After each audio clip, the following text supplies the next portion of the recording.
جزاکم اللہ خیرا و احسن الجزا۔ میرے بھائیوں، اس میں کوئی شک نہیں ہے کہ معراج مصطفیٰ صلی اللہ علیہ وآلہ وسلم ہمارے محبوب سید الاولین والآخرین، شفیع المذنبین، رحمت للعالمین، سیدنا و مولانا امام اعظم محمد رسول اللہ صلی اللہ علیہ وآلہ وسلم کے ان 3 معجزات میں سے ایک بڑا معجزہ ہے جن کا ذکر قرآن کے اندر آیا ہے۔ ہمارے محبوب صلی اللہ علیہ وآلہ وسلم کے 3 معجزات ایسے ہیں جن کا ذکر قرآن میں آیا، باقی بخاری اور مسلم میں تو درجنوں معجزات کا ذکر ہے، لیکن وہ 3 معجزے جن کو قرآن نے بھی بیان کیا ہے وہ سب سے زیادہ اہمیت کے حامل ہیں، کیونکہ اس کا ذکر قرآن میں ہے۔ ان میں سے نمبر 1 معجزہ، جسے آپ عربی میں آیتن کہتے ہیں، اردو میں آپ معجزہ، عقل کو عاجز کر دینے والی چیز، اللہ کی نشانی، وہ ہے القرآن، جس کا ذکر سورۃ العنکبوت میں آیا کہ یہ نبی علیہ السلام کا واحد معجزہ ہے جس کی بنیاد پہ دعوی نبوت ہے۔ اور بخاری اور مسلم میں بھی کئی احادیث اس کو سپورٹیو ہیں۔ ایک وہ مشہور حدیث ہے بخاری اور مسلم کی کہ اللہ تعالیٰ نے ہر نبی کو کوئی نہ کوئی معجزہ دیا تھا، اور مجھے اللہ نے وحی یعنی قرآن کا معجزہ دیا ہے۔ میں اللہ سے امید کرتا ہوں سب سے زیادہ متبعین قیامت والے دن میرے ہوں گے، کیونکہ میرا معجزہ سب سے زیادہ یونیک ہے، یعنی کتاب کا معجزہ۔ اور دوسرا معجزہ آپ صلی اللہ علیہ وآلہ وسلم کا جو قرآن میں ذکر ہوا وہ شق القمر کا واقعہ ہے، جو سورۃ القمر کے سٹارٹ میں ہی آتا ہے، اقتربت الساعہ، قریب آ گئی قیامت، وانشق القمر، اور شک ہو گیا چاند۔ اس کانٹیکسٹ میں بخاری و مسلم میں کئی احادیث ہیں کہ نبی صلی اللہ علیہ وآلہ وسلم کے مبارک زمانے میں چاند 2 ٹکڑے ہوا تھا اور پھر دوبارہ سے جڑ گیا۔ تو یہ وہ دوسرا معجزہ ہے جس کا ذکر قرآن کے اندر آیا۔ اور تیسرا معجزہ ہے معراج النبی صلی اللہ علیہ وآلہ وسلم کا معجزہ۔ اس کی کوئی تاریخ ہمیں احادیث کی کتابوں میں نہیں ملتی، نہ کوئی مہینے کا پتہ ہے، یہ اندازہ ہی ہیں، بہرحال ہمیں اس سے کوئی غرض نہیں ہے۔ اگر کوئی سمجھتا ہے کہ معراج کا مہینہ ہے اور 27ویں رات ہے اور اس اعتبار سے اس مہینے کے اندر اس واقعے کو یاد کیا جاتا ہے، تو اس میں کوئی ایسا مسئلہ نہیں ہے، بشرطے کہ اس میں قرآن و سنت سے جو چیزیں ثابت ہیں وہ بیان کی جائیں، قصے کہانیاں بیان نہ کی جائیں جو اکثر قصے اور کہانیاں بیان کی جاتی ہیں۔ تو یہ 3 معجزات ہیں جن کا ذکر اللہ تعالیٰ نے قرآن میں فرمایا ہے۔ اس میں ٹاپ آف دا لسٹ قرآن، اس کے بعد شق القمر والا یعنی چاند کے 2 ٹکڑے ہونے والا معجزہ، اور تیسرا معجزہ آپ صلی اللہ علیہ وآلہ وسلم کی معراج۔ اور یہ بھی یاد رکھیں، یہ جو معراج ہم عموماً بولتے ہیں یہ بھی غلط العام ہے۔ اصل میں اس معجزے کا نام ہے الاسراء والمعراج۔ نبی صلی اللہ علیہ وآلہ وسلم کا رات کا زمینی سفر الاسراء، اور المعراج اور پھر آسمانی سفر، اور یہ دونوں سفر قرآن کے اندر موجود ہیں۔ جو زمینی سفر ہے الاسراء، وہ پارہ نمبر 15 ہمارا سٹارٹ اسی سے ہوتا ہے، سورہ بنی اسرائیل جو سورت نمبر 17 ہے اس کے آغاز میں ہی آتا ہے، اعوذ باللہ من الشیطان الرجیم، بسم اللہ الرحمن الرحیم، سبحان الذی اسری بعبدہ لیلا من المسجد الحرام الی المسجد الاقصی، پاک ہے وہ ذات جو اپنے بندے کو لے گئی راتوں رات مسجد حرام سے مسجد اقصی، ایک دور کی مسجد تک، جس کے ارد گرد برکتیں رکھی ہیں تاکہ ہم اپنے اس بندے خاص کو اپنی قدرت کی نشانیاں دکھائیں۔ الاسراء رات کا سفر، بیت اللہ سے لے کر مسجد ایلیا، یروشلم، بیت المقدس، یہ تینوں نام ایک ہی مسجد کے لیے، اور بعد میں وہاں پہ مسجد بھی بن گئی حضرت عمر کے دور میں، اس کا نام پھر مسجد اقصی رکھا گیا۔ قرآن جب نازل ہوا تھا وہاں اقصی لغت کے معنوں میں آیا تھا ایک دور کی مسجد، مسجد اقصی بعد میں بنائی گئی ہے، پہلے وہ بیت المقدس یا ایلیا یا یروشلم کہلاتا تھا۔ تو یہ ہے الاسراء، اور پھر وہاں سے آپ صلی اللہ علیہ وآلہ وسلم کو ایک براق پہ سوار کر کے آسمانوں کا سفر کروایا گیا 7ویں آسمان تک، اور پھر سدرۃ المنتہا، اس کا نام ہی ہے سدرۃ المنتہا، جہاں پہ مخلوق کی انتہا ہو جاتی ہے، وہاں تک، اسے ہم کہتے ہیں المعراج، یعنی اونچائی کا سفر آپ صلی اللہ علیہ وآلہ وسلم کا۔ اور اس کا ذکر جو ہے وہ سورۃ النجم، سورت نمبر 53 میں آیا ہے، جس میں وہ مشہور آیت بھی آتی ہے فَكَانَ قَابَ قَوْسَيْنِ أَوْ أَدْنَىٰ، جس کے اوپر انشاءاللہ میں ڈسکشن بھی کر دوں گا۔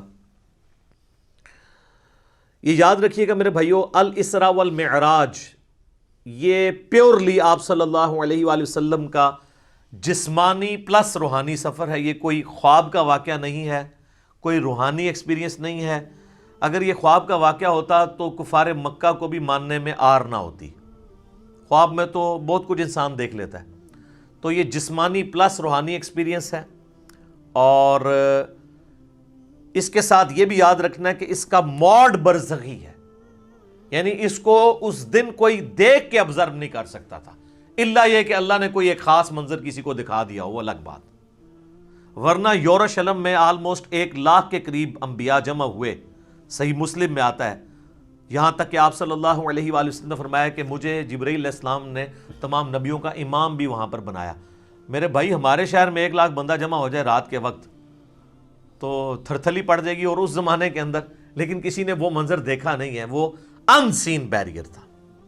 اور بیسیکلی یہ اس لیے کروایا گیا، جو سورہ آل عمران میں آیا تھا نا کہ اللہ تعالیٰ نے انبیاء کی ارواح سے عہد لیا تھا کہ اگر میں تمہیں حکمت دوں، نبوت دوں، اور پھر میرا کوئی پیغمبر تم میں آ جائے تو تم نے اس پیغمبر کی تصدیق کرنی ہے، جس طرح کہ یحییٰ علیہ السلام نے حضرت عیسیٰ علیہ السلام کی۔ اور نبی صلی اللہ علیہ وآلہ وسلم کی تصدیق تو سب انبیاء نے کرنی تھی، تو وہ اللہ تعالیٰ نے فزیکلی انبیاء کرام کو جو ہے وہ برزخی طور پہ وہاں پہ جمع کر کے اور آپ صلی اللہ علیہ وآلہ وسلم کے پیچھے نماز پڑھوا کے آپ کی امامت کا اعلان کروایا کہ آپ امام الانبیاء ہیں صلی اللہ علیہ وآلہ وسلم، تاکہ سورہ آل عمران کا وہ والا وعدہ پورا ہو۔ وہ بڑا سٹرکٹ وعدہ ہے، اس میں یہاں تک الفاظ ہیں کہ مجھ سے یہ عہد کرو کہ جب میرے پیغمبر آئیں گے تم ان پر ایمان بھی لاؤ گے، ان کی مدد بھی کرو گے، اور میرے ساتھ یہ بھاری ذمہ اٹھاؤ، میں بھی تمہارے ساتھ گواہوں میں شامل ہوتا ہوں، اور اب بھی اگر کسی نے اس عہد کو توڑا تو وہ فاسقوں میں شمار ہوگا۔ یہ اتنے سخت الفاظ انبیاء کرام علیہ السلام کے بارے میں اللہ تعالیٰ نے ارشاد فرمائے۔ تو یہ، اور اس سے بھی بہتر یہ ہے کہ مرنے سے پہلے اے مسلمان کر لے اس پہ غور، کتابوں کا خدا اور ہے، بابوں کا خدا اور، کتابوں کا دین اور ہے، بابوں کا دین اور، کتابوں کی معراج اور ہے، بابوں کی معراج اور۔ کتابیں خود کھول کے پڑھیں، وہ میں آپ کو حوالہ دے دیتا ہوں۔ صحیح بخاری میں انٹرنیشنل نمبر ہے 3887، ڈیٹیلڈ حدیث ہے پوری واقعہ معراج کی، جس میں الاسراء زمینی سفر بھی ہے، آسمانی سفر، ہر آسمان پہ کس کس پیغمبر سے ملاقات ہوئی، 5 نمازیں دی گئیں، یہ ساری کی ساری 50 سے 5 ہوئی، حضرت موسیٰ علیہ السلام کے ساتھ ملاقاتیں ہوئی، یہ پوری صحیح بخاری میں انٹرنیشنل نمبر ہے 3887، اور سر صحیح مسلم 37 احادیث کنزیکٹیو ہیں۔ شروع میں پہلی جلد کے اندر انٹرنیشنل نمبر کے مطابق 411 سے لے کر 447، 411 سے 447 صرف واقعہ معراج کے اوپر ہے، الاسراء والمعراج۔ اچھا وہاں پہ بھی آپ کو ہیڈنگ مل جائے گی، الاسراء والمعراج، رات کا سفر اور آسمانوں کا سفر۔ اور مشکات میں اگر آپ نے پڑھنا ہے تو تیسری جلد میں آپ کو 5862 سے 5867 تک مسلسل 6 احادیث اس حوالے سے مل جائیں گی جو واقعہ معراج سے ریلیٹڈ ہے، لیکن ظاہر ہے کہ کچھ سکپ بھی ہوئی ہیں، تو وہ آپ صحیح مسلم کا وہ چیپٹر پڑھ لیں 411 سے 447 تک۔ اچھا یہ جو میں نے دعویٰ کیا نا کہ یہ جسمانی پلس روحانی سفر ہے، یہ کوئی خواب کا معاملہ نہیں ہے، اگرچہ خواب میں بھی آپ علیہ السلام کو معراج ہوئی، وہ الگ سے ہے۔ کچھ ضعیف روایتیں بھی ہیں سیدہ عائشہ کی طرف منسوب، حضرت معاویہ کی طرف منسوب، کہ وہ لوگ کہتے تھے کہ نبی علیہ السلام کو خواب میں معراج کروائی گی، لیکن وہ اصول محدثین پہ جعلی روایتیں ہیں۔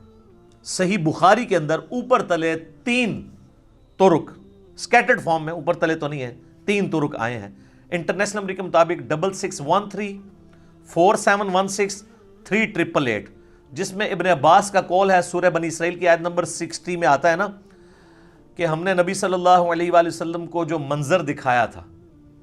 اب وہاں پہ جو رؤیا کا لفظ استعمال ہوا ہے نا، وہ کہتے ہیں خواب کے لیے استعمال ہوتا ہے، حالانکہ عربی میں رؤیا آنکھوں سے دیکھنے والے منظر کے لیے بھی یہ لفظ استعمال ہوتا ہے۔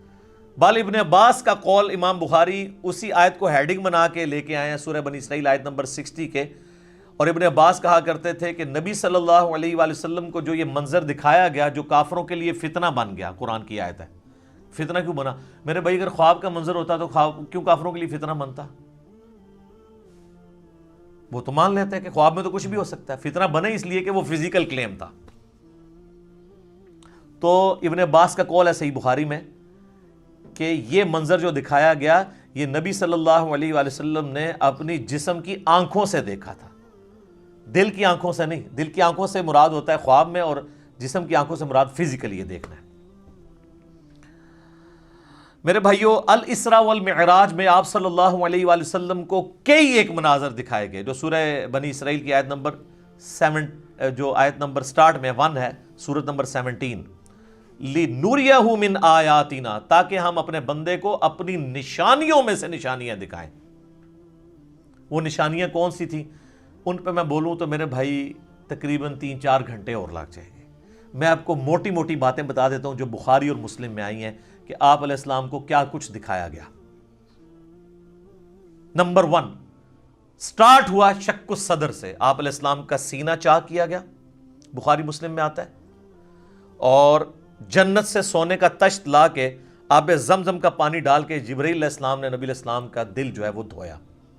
نمبر 2، آپ صلی اللہ علیہ وآلہ وسلم کو، چونکہ آپ مکے میں تھے، ابھی مدینہ آپ نے جانا تھا، راستے میں ایک شہر میں اتارا گیا اور جبرائیل نے کہا کہ یہ طیبہ ہے، مدینہ، جو آپ کا مسکن عنقریب بننے والا ہے ہجرت کے بعد۔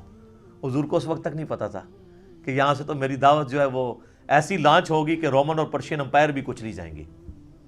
نمبر 3، پھر آپ کو کوہ طور پہ لے جایا گیا، انبیاء کے مقامات پہ۔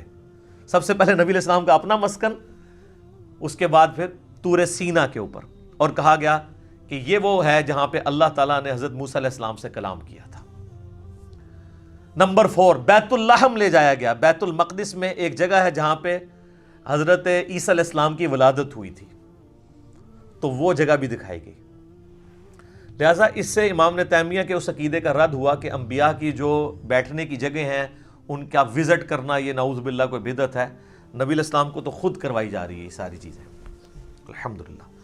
اور صحیح بخاری میں اوپر تلے 10 احادیث ہیں کہ عبداللہ بن عمر اپنے سفر حج کے دوران ان جگہوں پر نماز پڑھا کرتے تھے جہاں پہ نبی علیہ السلام کے ساتھ جب انہوں نے سفر کیا تھا تو جہاں جہاں اتر کے نماز پڑھی تھی۔ تو اس میں امام بخاری نے باب باندھا ہے کہ نبی علیہ السلام کی جگہوں کو تلاش کر کے وہاں پہ نماز پڑھنا۔ حتیٰ کہ مسند احمد میں آتا ہے کہ وہ اس جگہ پہ پیشاب بھی کرتے تھے جہاں نبی علیہ السلام نے اپنے سفر حج میں پیشاب کیا تھا۔ بخاری میں الفاظ ہیں نافع کے کہ مسجدیں موجود تھیں راستے میں، مسجد کے پاس نالوں کے قریب جو پتھر تھے وہاں پہ وہ نماز پڑھتے تھے، مسجد میں نہیں پڑھتے تھے۔ وہ کہتے تھے مسجد تو بعد میں بنی ہے، نبی علیہ السلام نے اس پتھر پہ نماز پڑھی تھی۔ یہ اتباع سنت کا جذبہ تھا۔ تو ظاہر نبی علیہ السلام سے لیا۔ 4 چیزیں ہوگی جی، شق الصدر، مدینہ شریف دکھایا گیا، طور سینہ، بیت اللحم، اور اس کے بعد صحیح مسلم میں آتا ہے قبر موسیٰ دکھائی گئی۔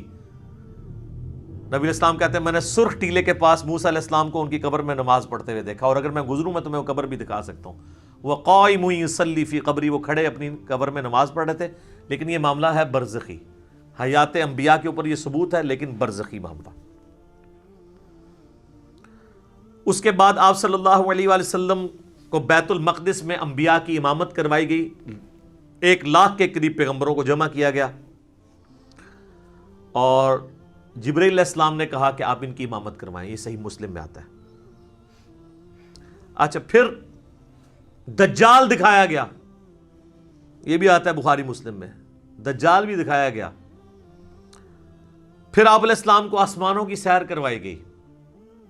پہلے آسمان پہ آدم علیہ السلام سے ملاقات ہوئی، دوسرے پہ حضرت یحییٰ اور عیسیٰ سے، تیسرے پہ یوسف علیہ السلام سے، چوتھے پہ ادریس علیہ السلام سے، 5ویں پہ ہارون علیہ السلام سے، 6ٹھے پہ موسیٰ علیہ السلام سے، اور 7ویں پہ ہمارے جد امجد سیدنا ابراہیم خلیل اللہ علی نبینا وعلیہ الصلوۃ والسلام سے ملاقات ہوئی۔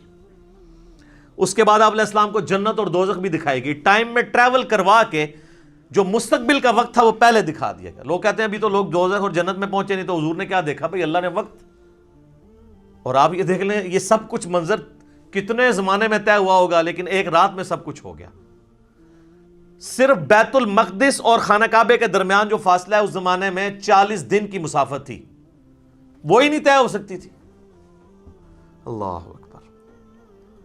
اسی لیے تو وہ آتا ہے نا المعجم الکبیر طبرانی کے اندر، اور دلائل النبوہ امام بیہقی کی کتاب کے اندر، اور کئی کتابوں کے اندر، کہ لوگوں نے آ کے حضرت ابوبکر کو کہا نا کہ تمہارا ساتھی تو یہ کہہ رہا ہے کافروں نے چھیڑنے کے لیے، اور انہوں نے کہا اگر وہ کہہ رہے ہیں تو میں تصدیق کرتا ہوں، تو اسی پر آپ کا لقب صدیق رکھا گیا کہ آپ علیہ السلام کی تصدیق کرنے والے۔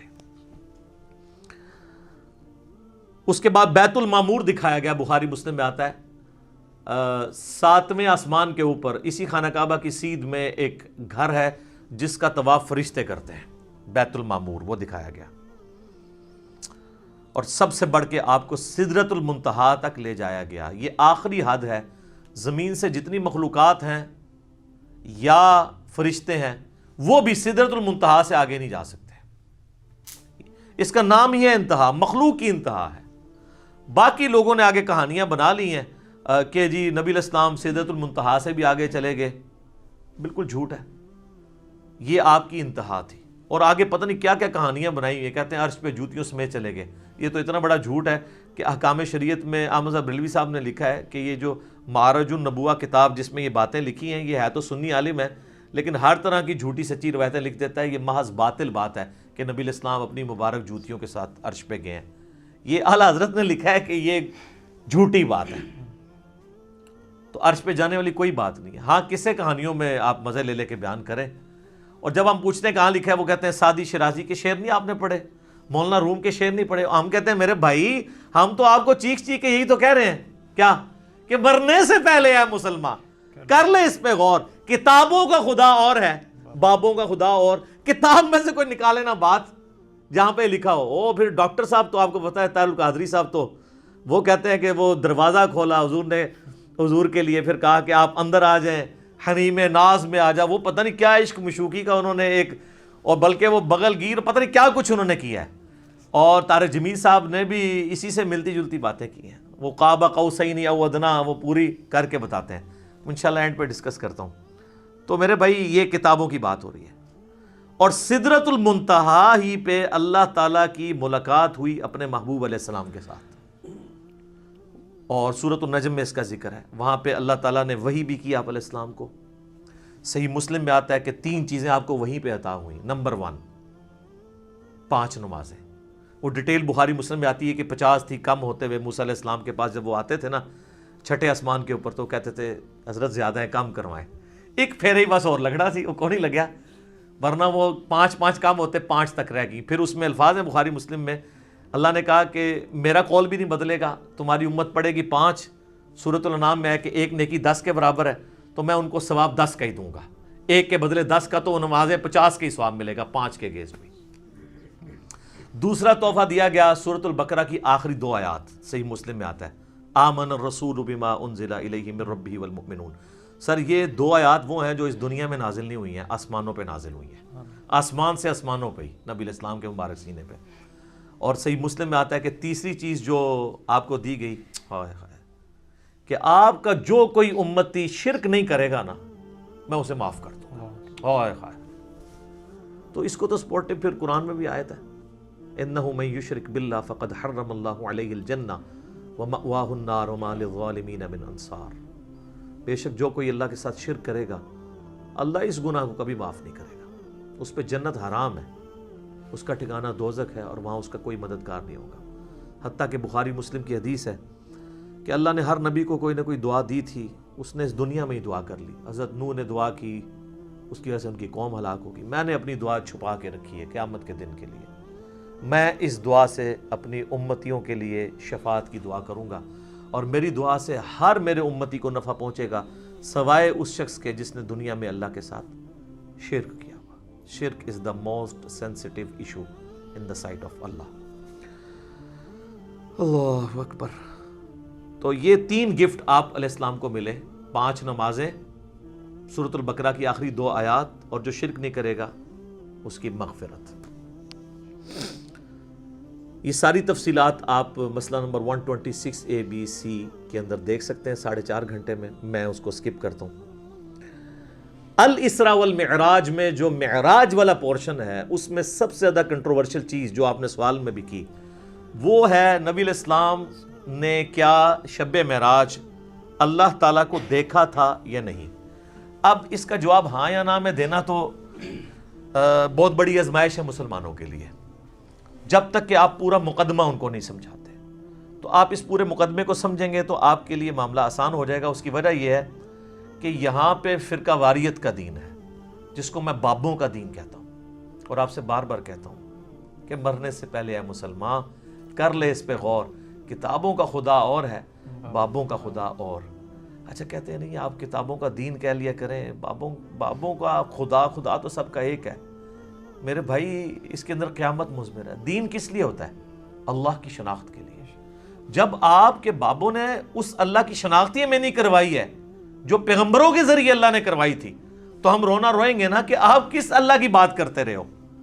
تو اصل چیز قیامت زور اس شعر میں تبھی ہے کہ کتابوں کا خدا اور ہے، بابوں کا خدا اور۔ دیکھ لیں ہلچل مچی اس کی وجہ سے ہے۔ اگر میں کہتا کتابوں کا دین اور ہے بابوں کا دین اور، تو کسی کو کچھ نہیں تھا ہونا۔ یہ اندر جو ہلچل مچتی ہے نا، وہ کہتے ہیں یار ہم پتہ نہیں کس خدا کو مان رہے ہیں، کتابوں والے خدا کو کسی اور کو نہ مان رہی ہوئی ہے۔ تو یہ تو میں نے ڈیٹیکٹ کیا تھا قرآن سے، کتابوں کا خدا۔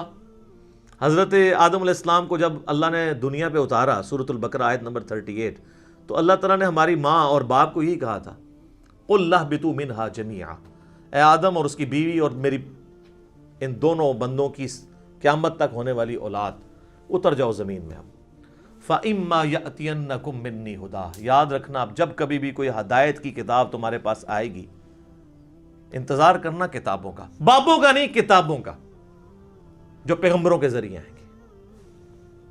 فَإِمَّا يَأْتِيَنَّكُم مِّنِّي هُدًى فَمَن تَبِعَ هُدَايَ فَلَا خَوْفٌ عَلَيْهِمْ وَلَا هُمْ يَحْزَنُونَ، جو ان کتابوں کی اس ہدایت کی پیروی کرے گا اس کو نہ کوئی خوف ہوگا نہ کوئی غم۔ وَالَّذِينَ كَفَرُوا وَكَذَّبُوا بِآيَاتِنَا اولئک اصحاب النار ہم فیہا خالدون، جو کوئی ہماری آیات کو جھٹلا دے گا، کفر کرے گا، اس کو جھٹلائے گا، تو وہ ہوں گے اہل جہنم، رہیں گے اس میں ہمیشہ ہمیشہ۔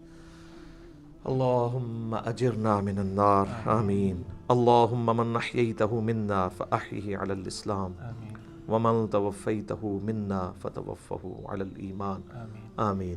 تو اس لیے ہم کہتے ہیں کتابوں کا دین، بابوں کا نہیں۔ تو اس مقدمے کو سمجھنے کے لیے آپ پہلے بنیادی بات سمجھ لیں، ایک بنیادی عقیدہ، جو عقیدہ پوری امت کا ہے سوائے ان لوگوں کے جو اپنے نفس کے غلام بنے ہوئے ہیں۔ وہ کون ہے وہ میں آپ کو بتا دوں گا۔ پوری امت کا یہ عقیدہ ہے کہ مرنے سے پہلے اس روئے ارض پہ اللہ تعالیٰ کا دیدار کسی انسان کو، کسی جن کو، کسی فرشتے کو یا کسی بھی مخلوق کو ہونا محال ہے، امپاسبل ہے، یہ مقدور نہیں ہے، محال ہے۔ اس کے ثبوت میں سورۃ الانعام کی آیت نمبر ہے 103، لا تدرکہ الابصار، نگاہیں اس کا احاطہ نہیں کر سکتی، وہ نگاہوں کا احاطہ کر لیتا ہے۔ حتیٰ کہ اس آیت میں اہل تشیع اتنا غلو کرتے ہیں کہ وہ یہ کہتے ہیں کہ قیامت میں اور جنت میں بھی اللہ کا دیدار نہیں ہوگا، وہ بھی غلو کر رہے ہیں۔ اور دوسری طرف ان کی حالت یہ ہے کہ وہ کہتے ہیں کہ مولا علی علیہ السلام اس وقت تک سجدے سے سر نہیں اٹھاتے تھے جب تک اللہ کو دیکھ نہ لیں۔ تو ہم کہتے ہیں یار آپ کوئی ایک بات کرو، کسی بات کے اوپر ٹکو۔ اور پھر بعض غلو کرنے والے وہ کہتے ہیں شب معراج بھی جو مولا علی کا پنجہ دیکھا تھا۔ خیر اب اہل علم ان کو خود ہی رد کر رہے ہیں، وہ کہہ رہے ہیں یہ نصیحتیاں، ہمارا ان سے کوئی تعلق نہیں ہے، اہل تشیع کا یہ جو ہے مکتب نہیں ہے، مکتب اہل بیت یہ نہیں ہے۔ تو یہ سورۃ الانعام کی آیت نمبر 103 اس پر گواہ ہے۔ اور اس سے بھی بڑھ کر پریکٹیکل ایکسپیرینس سورۃ الاعراف کی آیت نمبر 143، جب موسیٰ علیہ السلام نے کوہ طور پہ ملاقات کے دوران کہا اے اللہ میری خواہش ہے میں تجھے دیکھوں۔ اتنی دفعہ باتیں سن سن کے اگلا سٹیپ بھی بندہ طے کرتا ہے نا۔ تو اللہ نے کیا فرمایا تھا؟ لن ترانی، ہرگز نہیں دیکھ سکتا تو مجھے، بلکہ تو پہاڑ کی طرف دیکھ، اگر یہ پہاڑ اپنی جگہ پہ قائم رہا تو سمجھنا تو مجھے دیکھ سکتا ہے۔ تو قرآن کے الفاظ ہیں پہاڑ پہ اللہ نے صرف تجلی کی تو وہ ریزہ ریزہ ہو گیا، اور موسیٰ علیہ السلام انڈائریکٹ وہ تجلی دیکھنے سے بے ہوش ہو کے گر پڑے۔ اور اس کے بعد ان کا ہے اللہ میں تیرے طرف رجوع لاتا ہوں، اب دوبارہ میں یہ بات نہیں کروں گا۔ تو اگر موسیٰ علیہ السلام کو زیارت نہیں ہو سکتی اللہ تعالیٰ کی اس دنیا میں، تو موسیٰ علیہ السلام سے بڑھ کے تو کوئی بھی نہیں ہو سکتا۔ تو اب اگر موسیٰ علیہ السلام کے سوا کوئی شخص یہ دعویٰ کرے کہ اس نے اللہ کو دیکھا ہے تو پھر ہم اسے غلام احمد قادیانی کا بھائی کہیں گے نا، جس طرح اس نے جھوٹا دعوے نبوت کیا۔ یہ کم از کم اسے کہنا چاہیے کہ تو جھوٹ بولتا ہے، یا تو پھر یہ کلیم کرتا ہے کہ تو مسلمان ہو کے موسیٰ علیہ السلام سے بڑا مرتبہ رکھتا ہے، حالانکہ موسیٰ علیہ السلام تو اولو العزم پیغمبروں میں سے ہے، جو سورہ شورا کے اندر آیا ہے۔ 5 اولو العزم پیغمبر ہیں، نمبر 1 ہمارے محبوب علیہ السلام، اس کے بعد حضرت ابراہیم علیہ السلام، پھر نوح علیہ السلام، موسیٰ علیہ السلام اور عیسیٰ علیہ السلام۔ تو اولو العزم پیغمبروں سے بھی آگے بڑھ گیا، تو پھر ہم یہی کہیں گے نا۔ سورۃ الحجر کی آیت نمبر 99 آخری آیت میں بھی آیا ہے، وَاعْبُدْ رَبَّكَ حَتَّى يَأْتِيَكَ الْيَقِينُ، اپنے رب کی عبادت کرتے جاؤ یہاں تک کہ تمہیں یقین نصیب ہو جائے، تمہیں موت آ جائے۔ تمام نے اس یقین کا ترجمہ موت کیا ہے۔ مرنے سے پہلے یقین نہیں آ سکتا، کیونکہ یقین اس وقت آتا ہے جب آپ فزیکلی دیکھ لیں۔ تو یہی تو آپ کو انعام ہے، ان الذین یخشون ربہم بالغیب لہم مغفرۃ واجر کبیر، جو بغیر دیکھے اپنے رب سے ڈرتے ہیں ان کے لیے ہے مغفرت اور بہت بڑا اجر۔ اور صحیح مسلم میں انٹرنیشنل نمبر کے مطابق 7356 نمبر حدیث ہے دجال کے کانٹیکسٹ میں۔ نبی علیہ السلام فرماتے ہیں کہ یہ دجال آئے گا تو اس کے ماتھے پہ کافر لکھا ہوگا، لیکن وہ کاف فا را یا کاف الف فا را لکھا ہوگا ایبریویشنز میں، تو لوگ جو اہل ایمان ہیں نبی علیہ السلام کہتے ہیں وہ پڑھ لیں گے کہ یہ کافر لکھا ہے، تو ان کو پتہ چلے گا دجال ہے۔ دوسرے لوگ نہیں پڑھ پائیں گے، چاہے مومنین میں بھی منافقین ہوئے، اور وہ ہو سکتا ہے کاف سے کشف پڑھ لیں، الف سے الہام پڑھ لیں، فا سے فیض پڑھ لیں، اور را سے روحانیت پڑھ لیں، کہ جی یہ تو بہت بڑے بزرگ ہیں۔ اچھا، اس حدیث میں 7356 میں آتا ہے کہ نبی علیہ السلام نے فرمایا کہ وہ خدائی کا دعویٰ کرے گا دجال، یاد رکھو تم میں سے کوئی شخص اپنے رب عز و جل کو نہیں دیکھ سکتا یہاں تک کہ اسے موت آ جائے۔ یہ الفاظ ہیں، کیا مطلب؟ کہ مرنے سے پہلے کوئی اللہ کو نہیں دیکھ سکتا، مرنے کے بعد دیکھیں گے انشاءاللہ۔ تو مرنے سے پہلے آپ نہیں دیکھ سکتے، تو آپ بھی مرنے سے پہلے ہے مسلمان، کر لے اس پہ غور۔ کتابوں کا خدا اور ہے، بابوں کا خدا اور۔ اب آپ سوچ رہے ہوں گے بابوں نے کیا کام ڈالا ہوا ہے، تو اے ہوں آگے جو کام کی پایا جی انہوں نے، اے دے تسی کتابوں نے خدا دی تعریف سن لی۔ بابوں نے کیا کام ڈالا ہے جناب؟ تذکرۃ الاولیاء شیخ فرید الدین عطار المتوفی 627 ہجری کی کتاب ہے، جو بریلوی اور دیوبندی دونوں چھاپ رہے ہیں اور کہہ رہے ہیں سارے اولیاء کے حالات زندگی اس میں لکھے ہوئے ہیں۔ ایسی کوئی کتاب نہیں، اس میں بایزید بستامی کی معراج لکھی ہوئی ہے، المتوفی 261 ہجری۔ ان کا امام ابو یزید بستامی اور میرا امام ابو الحسین مسلم بن حجاج القشیری، المتوفی 261 ہجری۔ وہ بھی 261 میں فوت ہوئے ہیں، یہ بھی 261 میں فوت ہوئے ہیں۔ تو وہ کہتے ہیں انہوں نے معراج میں وہ عرش تک پہنچ گئے اور اللہ کو دیکھا، مشاہدہ کیا، اور باقاعدہ چیپٹر ہے بایزید بستامی کی معراج تذکرۃ الاولیاء میں۔ بخاری مسلم کو چھوڑ کے ان کے پیچھے پڑے ہوئے ہیں، اور یہ آپ کو حوالے اس کے تذکرۃ الاولیاء کے فضائل اعمال میں ملیں گے، فضائل سنت میں بھی، تبلیغی جماعت کی کتاب میں بھی، دعوت اسلامی کی جماعت کی کتاب میں بھی، یعنی دونوں بھاری فرقے بریلوی اور دیوبندی اس کو لے کے چل رہے ہیں۔ پھر کشف المحجوب جو اس سے بھی پہلے لکھی گئی 200 سال پہلے، علی بن عثمان حجویری المتوفی 465 ہجری، انہوں نے کشف المحجوب میں بایزید بستامی کے بارے میں کلیم کیا ہے کہ وہ جب حج کرنے کے لیے گئے تو پہلی دفعہ گئے تو صرف کعبہ دیکھا، تو کہتے ہیں میرا حج نہیں ہوا۔ اگلی دفعہ گئے تو کعبہ بھی دیکھا اور کعبے کے رب کو بھی دیکھا، تو کہتے ہیں پھر بھی میرا حج نہیں ہوا۔ تیسری بار گئے تو صرف اللہ کو دیکھا، کعبہ ہی غائب تھا، تو ان کا اب میرا حج ہوا ہے۔ فزیکلی دیکھا۔ اگر کہتا نہیں یہ خواب میں دیکھنا ہے، تو سر میرا معصومانہ سوال ہے کہ خواب کا پیکج موسیٰ ابن عمران علیہ السلام کو آفر کیوں نہیں ہوا، جن کو سورۃ الاعراف کی آیت نمبر 143 میں کہا گیا لن ترانی، موسیٰ تو مجھے نہیں دیکھ سکتا، انہوں نے آگے سے توبہ کی۔ تو اگر بازید والا عقیدہ ان کا ہوتا تو کہتے ہیں اللہ توبہ خواب ہی کرا دے، بازید نو تے بائی کرانی ہے نا، کہانیاں، جھوٹ، کوڑ۔ ہن مزہ ہے۔ حضرت ابو ہریرہ نو بھی غصہ آندا سی تو اپنی حبشی لینگویج وچ بولدے سن، کوڑ، پنجابی کہتے ہیں جھوٹ نو۔ اچھا جی، شیخ زکریا کاندلوی نے کتاب لکھی ہے فضائل حج۔ حاجیوں کو تبلیغی جماعت والے بچارے میرے بولے بھائی، تبلیغی جماعت میری جماعت ہے، کافی سارے لوگوں کو اب بات سمجھ آ گئی ہے الحمدللہ۔ ہم محبت کرتے ہیں ان کے جذبے کی، لیکن یہ کچھ آپ کی کتابوں میں میرے بھائی لکھا ہوا ہے۔ فضائل حج میں لکھا ہوا ہے سر، اتنا مزیدار واقعہ ہے یہ، ابھی تک ویسے میں نے کسی ویڈیو میں بیان نہیں کیا، آج آپ سنیں اور مزہ لیں۔ وہ لکھتے ہیں کہ جی محدث عبد الرزاق مسجد نبوی میں بیٹھ کے درس حدیث دے رہے تھے۔ آپ پتہ محدث عبد الرزاق کون ہے؟ امام بخاری اور امام مسلم کے استاد ہیں جی، بخاری مسلم نے ان سے حدیثیں لی ہوئی ہیں محدث عبد الرزاق سے۔ یہ وہی ہے جن کی مصنف عبد الرزاق ہے، دو ہیں نا کٹھی لکھی کی، مصنف ابن ابی شیبہ اور مصنف عبد الرزاق۔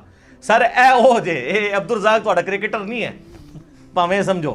محدث عبد الرزاق بیٹھے ہوئے 3 صدی ہجری کے اندر بڑے اماموں میں سے وہ حدیثیں بیان کر رہے ہیں، تو وہ کہتے ہیں ایک بزرگ کا بیان ہے کہ ان کو حضرت خضر علیہ السلام کی ملاقات ہوئی۔ حضرت خضر علیہ السلام کے اوپر میرا کلپ دیکھ لیں، اللہ فضل تب یہ صاف ہو جائے گی۔ تو کہتے ہیں وہ بزرگ کہتے ہیں کہ مجھے ایک دن خضر کی ملاقات ہوئی مسجد نبوی میں، تو میں نے کہا کہ خضر یہ بتائیے آج تک آپ کو کوئی ایسا شخص ملا ہے جو مرتبے میں آپ سے بھی بڑا ہو؟ ہائے ہائے ہائے ہائے۔ ان کا ہاں جی ایک بندہ ملا ہے۔ ان کا جی کیسے؟ وہ کہتے ہیں جی ایک دن میں مسجد نبوی میں تھا۔ اچھا، حضور کی پوری زندگی میں حضرت خضر کو توفیق نہیں ہوئی ہے مسجد نبوی میں جانے کی، جو ان کے خضر ہیں جھوٹے۔ حضور کی وفات کے بعد وہاں حالانکہ قرآن میں تو سورہ آل عمران میں حکم تھا کہ اے پیغمبروں جب میرا پیغمبر آ جائے تو تم نے اس کی مدد بھی کرنی ہے۔ نہ غزوہ بدر لڑی، نہ عہد لڑی، نہ خندق لڑی، حضور دی وفات تو بعد مسجد نبوی بیٹھے ہیں۔ اچھا جی کہانی ہے نا، خضر تو وہ ہے ہی نہیں ہے، میں نے بتایا، وہ آپ لیکچر میں دیکھ لیں۔ کہتے ہیں جی وہ حضرت خضر کہتے ہیں کہ ایک شخص بیٹھا ہوا تھا، محدث عبد الرزاق حدیثیں بیان کر رہے تھے، اور پاس ہی ایک نوجوان جو ہے نا وہ اپنا سر اپنے گریبان میں ڈالے بیٹھا ہوا تھا۔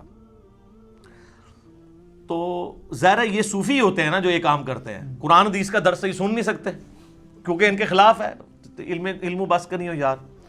تو کہتے ہیں حضرت خضر کہتے ہیں میں بڑا حیران ہوا کہ محدث عبد الرزاق یہاں پہ درس دے رہے ہیں، اتنے بڑے محدث، اور یہ بندہ علیحدہ بیٹھا ہوا ہے۔ تو کہتے ہیں میں اس کے پاس چلا گیا، تو وہ یوں ہی بیٹھا تھا، تو میں نے اس سے پوچھا کہ تو عبد الرزاق سے حدیثیں کیوں نہیں سنتا؟ اس زمانے میں تو اس کے پائے کا محدث کوئی نہیں ہے۔ تو وہ آگے سے کہتا ہے کہ لوگ عبد الرزاق سے حدیثیں سنتے ہیں اور میں ڈائریکٹ رزاق سے سنتا ہوں۔ استغفر اللہ لعنت اللہ علی الکاذبین۔ سر یہ دعویٰ رسول اللہ کے بعد اگر کوئی کرے تو یا تو اس کا ذہنی توازن بگڑا ہوگا یا غلام احمد قادیانی کا بھائی ہوگا، تبھی قلم اٹھا سکتے ہیں نا آپ کہ ذہنی توازن بگڑا ہو۔ صحیح بخاری میں تعلیقاً مولا علی کا قول ہے، اور سنن ابن ماجہ میں مرفوع پوری مولا علی نے ہی نبی علیہ السلام سے روایت کیا کہ 3 لوگوں سے اللہ نے قلم اٹھا لیا ہے۔ نمبر 1 سویا ہوا شخص، نمبر 2 بالغ نابالغ، اور نمبر 3 مجنون مجذوب پاگل جو مرضی کہہ رہو، شطحیات والا۔ اچھا وہ کہتے ہیں کہ جی وہ حضرت خضر پریشان ہو گئے کہ بھی یہ کیڑا جڑا کہتے ہیں ڈائریکٹ اللہ کو سننا۔ تو حضرت خضر کہتے ہیں میں نے پوچھا کہ اچھا تجھے اگر اتنا ہی ایمان ہے تو بتا میں کون ہوں؟ تو کہتے ہیں جی اس نے کہا کہ نظر اٹھا کے کہا، انہوں نے کہا اگر میں غلط نہیں ہوں تو خضر ہے۔ کہتے ہیں میں ڈر گیا، تو کہا یہ مجھے ایک بندہ ملا جو مرتبہ میرے سے اوپر سے۔ اے جی جناب کہانیاں تو اس لیے میں نے بیان کیا کہ یہ حضرت موسیٰ علیہ السلام اور پیغمبروں کے مقابلے پہ انہوں نے اپنے بابے بنائے ہوئے ہیں، تو اب ہم ان کو صرف پیار سے ہی کہہ سکتے ہیں کہ مرنے سے پہلے اے مسلمان کر لے اس پہ غور، کتابوں کا خدا اور ہے، بابوں کا خدا اور۔ تو آپ لوگوں نے مایوس نہیں ہونا، ان لوگوں کے بارے میں تو مجھے یقین ہے کہ یہ لوگ تو اللہ کے دیدار سے محروم ہوں گے جنہوں نے بد عقیدگیاں پھیلائی ہیں، لیکن آپ لوگ مایوس نہ ہوں۔ ہر مؤمن کو قیامت کے دن اللہ تعالیٰ کا دیدار ہوگا اور جنت میں بھی دیدار ہوگا انشاءاللہ تعالیٰ۔ اس پہ درجنوں احادیث بخاری مسلم کی اور قرآن کی آیات بھی گواہ ہیں۔ اور آپ دیکھیں دنیا میں بھی اللہ نے ایک تھوڑا سا ماڈل رکھا ہوا ہے، نماز مؤمن کی معراج ہے۔ کیوں کہا جاتا ہے؟ نماز معراج النبی میں تحفہ ملا ہے، وہاں سدرۃ المنتہا پہ اللہ اور نبی نے ڈائریکٹ باتیں کی تھیں حجاب کے اندر، وہ میں بعد میں حدیث بتاؤں گا۔ آپ یہاں دنیا پہ بیٹھ کے اللہ سے باتیں کر سکتے ہیں نماز کی حالت میں۔ باقی یہ جو کہانی مشہور ہے نا کہ یہ معراج النبی کی گفتگو ہے اللہ کی اور نبی الاسلام کی التحیات للہ والصلوات والطیبات، یہ بالکل کہانی ہے، یہ کسی حدیث میں نہیں آئی ہے۔ بخاری مسلم میں تو واضح آیا ہے، صحابہ کرام کہتے ہیں رسول اللہ صلی اللہ علیہ وآلہ وسلم نماز کا تشہد ہمیں قرآن کی طرح سکھاتے تھے۔ ابن مسعود کہتے ہیں کہ میرے ہاتھ کو نبی الاسلام نے اپنے دونوں مبارک ہاتھوں میں لے کے مجھے یہ سکھایا تھا التحیات للہ والصلوات والطیبات۔ تو یہ نبی الاسلام نے سکھایا ہوا ہے، اس کا معراج کے ساتھ کوئی تعلق نہیں ہے، یہ کہانی ہے جو آپ بچپن سے سارے سنتے ہیں۔ جی نبی الاسلام نے کہا التحیات للہ والصلوات والطیبات، اللہ نے کہا السلام علیکہ ایھا النبی ورحمۃ اللہ وبرکاتہ، تو نبی الاسلام نے نعوذ باللہ پھر کریکشن کی اور کہا السلام علینا وعلی عباد اللہ الصالحین، اور پھر فرشتوں نے کہا اشہد ان لا الہ الا اللہ واشہد ان محمدًا عبدہ ورسولہ۔ ایک کہانی ہے سر، کڈی وڈی کہانی ہے، اور بچپن تو سن رہے ہو، آج تک کسی مولوی کو پوچھا ہے اے وہ کہانی جڑا بریلوی بھی بیان کرتا ہے، دیوبندی بھی بیان کرتا ہے، اہل حدیث بھی بیان کرتا ہے، کسی نے نہیں پوچھا لکھی کہاں ہوئی یہ کہانی ہے۔ سورۃ القیامہ کی آیت نمبر 22 اور 23 میں آیا ہے، اللہ تعالیٰ نے فرمایا وجوہ یومئذ ناظرہ، اس دن ایسے چہرے ہوں گے جو تر و تازہ ہوں گے، الی ربہا ناظرہ، اپنے رب کی طرف دیکھ رہے ہوں گے۔ جو تر و تازہ چہرے ہوں گے وہ اپنے رب کی طرف دیکھ رہے ہوں گے۔ اچھا بعض لوگ کہتے ہیں نہیں جی وہ یہاں دیکھنے سے مراد ہے کہ وہ رحمت کا انتظار کر رہے ہوں گے، وہ جنہوں نے نہیں ماننا، تو یہ جو سورۃ الفجر کی آیت ہے وَجَاءَ رَبُّكَ وَالْمَلَكُ صَفًّا صَفًّا، قیامت والے دن اللہ اور فرشتے قطار در قطار اس دنیا پہ اتریں گے، کیونکہ میدان محشر اس دنیا میں عدالت لگنی ہے، تو جیسا اللہ کی شان کے لائق ہے وہ زمین پہ اترے گا۔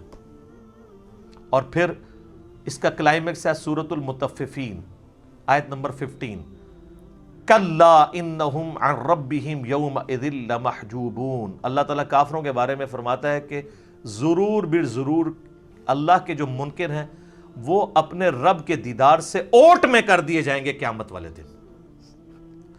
اچھا اللہ کے دیدار سے اوٹ میں کر دیے جائیں گے کافر، تو اس کے اندر کیا امپلائیڈ ہے کہ اہل ایمان حجاب اٹھا دیا جائے گا، کیونکہ اللہ کے آگے تو کوئی حجاب نہیں آ رہا نا، اللہ کے سامنے تو کوئی چیز چھپی نہیں ہوئی ہے، یہ بندے اور اللہ کے درمیان حجاب ہے، کافر کے درمیان آ جائے گا، مومن کا اٹھ جائے گا، یہ واضح ثبوت ہے۔ لہذا شیعہ کا موقف جو ہے باطل ہے، بلکہ میں شیعہ کو دعوت دوں گا کہ اللہ کے بندو ہماری نمازوں عبادات ان ساری چیزوں کا کیا حاصل ہونا ہے کہ اگر ہم جنت میں پہنچ جائیں اور تب بھی اپنے رب کو نہ دیکھ سکیں۔ قرآن کی درجنوں آیات میں جو اللہ تعالیٰ بار بار کہتا ہے کہ بغیر دیکھے اپنے رب سے ڈرتے ہیں، تو یہ پردہ آخر اٹھنا ہے نا، کبھی اس دن اٹھنا ہے کہ جس دن اللہ تعالیٰ نے یہ امتحان میں آپ کو پاس کر دینا ہے کہ ہاں جی تم بغیر دیکھے ڈرتے تھے نا، اب اس کا انعام ہے، مجھے دیکھ لو۔ یہ تو امپلائیڈ ہے اس کے اندر، ورنہ تو دین کی لذت ہی ختم ہے اگر قیامت میں جنت میں اللہ کا دیدار نہیں ہے۔ بخاری مسلم میں درجنوں احادیث ہیں اسی کانٹیکسٹ میں جو سورۃ القیامہ کی آیت نمبر 22 ہے، وجوہ یومئذ ناظرہ الی ربہا ناظرہ، اس آیت کے کانٹیکسٹ میں بخاری مسلم دونوں میں حدیث ہے۔ صحابہ کرام نے پوچھا یا رسول اللہ کیا ہم اپنے رب کو دیکھیں گے قیامت والے دن؟ آپ نے فرمایا تم ضرور اپنے رب کو دیکھو گے۔ 14ویں رات کا چاند جب چھایا ہوتا ہے اور کوئی بادل نہ ہو تو تمہیں اس چاند کو دیکھنے میں کوئی تکلیف محسوس نہیں ہوتی۔ سورج کو دیکھنے میں تکلیف ہوتی ہے، چاند کو دیکھنے میں نہیں ہوتی۔ بالکل اس طریقے سے تم اپنے رب کو بھی دیکھو گے اور تمہاری آنکھوں پہ کوئی سٹرین نہیں آئے گا، جیسا کہ اس کی شان کے لائق ہے، تم اپنے رب کو دیکھو گے انشاءاللہ تعالی۔ اور سر صحیح مسلم میں ایک بڑی رکت انگیز حدیث ہے، نبی علیہ السلام فرماتے ہیں جنتی جب جنت میں پہنچ جائیں گے نا تو اللہ تعالیٰ جنتیوں سے کہے گا کہ ہاں جی کوئی اور نعمت چاہیے؟ تو جنتی کہیں گے یا اللہ اس سے بڑی کیا نعمت ہے کہ تو نے ہمیں ہمیشہ کی دوزخ کے عذاب سے بچا لیا، ہمارے چہرے تر و تازہ کر دیے، ہمارا منہ مانگا انعام ہمیں دیا، ہمیشہ کی زندگی ہمیں دے دی، اس سے بڑی بھی ابھی کوئی نعمت باقی ہے؟ تو پھر اللہ تعالیٰ ان کو سرپرائز دیتے ہوئے اپنا اور بندوں کے درمیان حجاب اٹھائے گا اور لوگ اپنے رب کی زیارت کریں گے، اور جب وہ رب کو دیکھ لیں گے نا تو ان کو دنیا کی اور جنت کی ہر نعمت بھول جائے گی، وہ کہیں گے اصل نعمت تو یہ ہے، یہ اللہ نے سرپرائز میں رکھی ہوئی ہے جنت کے اندر۔ یہ صحیح مسلم میں حدیث ہے۔